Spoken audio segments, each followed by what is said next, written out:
So from the last video, you saw that we have 6 sentence types: SV, SSV, SVV, SSVV, and those are simple sentence formulas, all consisting of one independent clause. And then you have the compound sentence formulas that are I, CI, independent clause, which could be any one of these. Your independent clause can consist of any one of these formulas. Any one of these formulas can be here, and then any one of them can be after the comma and the coordinating conjunction as well, or after the semicolon and before the semicolon. So you have I, CI and I, semicolon I. So those are those sentence formulas. Then we are moving on now to the complex sentence. So we had simple sentence, compound sentence, and now complex sentence. A complex sentence has one independent clause and one or more dependent clauses. A dependent clause is a group of words with a subject and a verb that cannot stand alone. If you look at the examples, I like Sally because she is funny. You could go up to someone and say, "Hey, I like that Sally. I like Sally."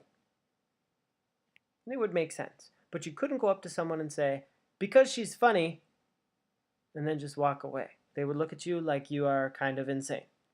Similarly, with those other two sentences, you couldn't go up to someone and say, "Since the meeting is still in progress," and then just walk away. You could go and say up to someone and say, "Kathy will be late for dinner." So that's the difference between a dependent clause that cannot stand alone, but it does have a subject and verb, and an independent clause which does have a subject and verb and can stand alone. Moving on.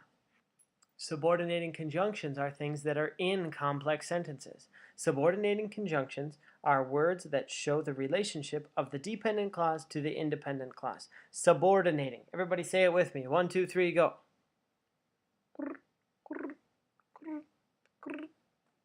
Okay, just crickets. Anyway, subordinating conjunction.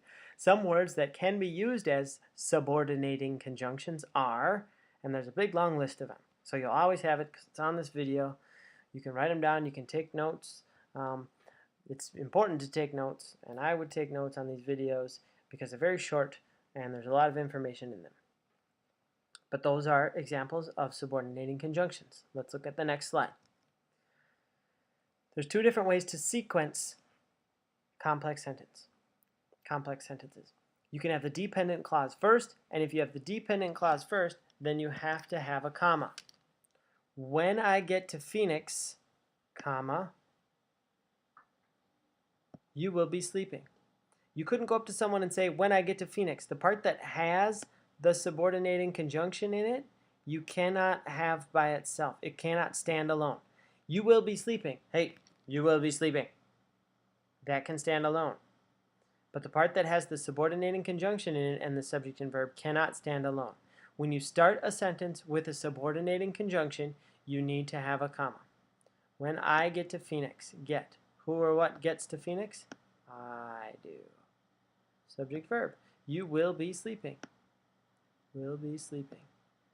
Who or what will be sleeping? You. Subject verb, subject verb. But we don't label it like that. It's D, comma, I.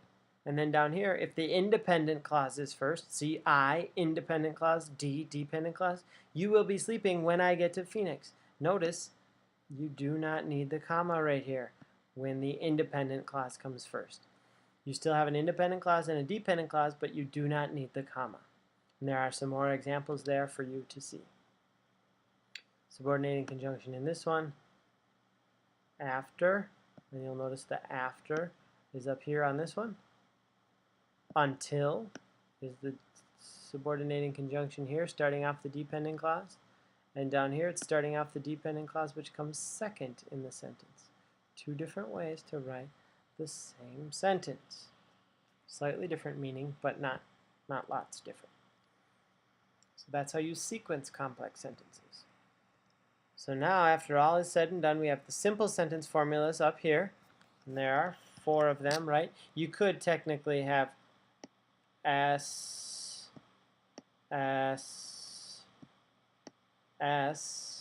V, could go on and on like that as long as the subjects are together and the verbs are together. Then the compound sentence formulas, I comma ci, I semicolon I, and then the complex sentence formulas, which we just did, id, so independent clause comes first, and then dependent clause comes second, or dependent clause, comma, independent clause. Since is the subordinated conjunction that starts off the dependent clause, and then you have the independent clause. So those are the 8 sentence formulas that we have done thus far.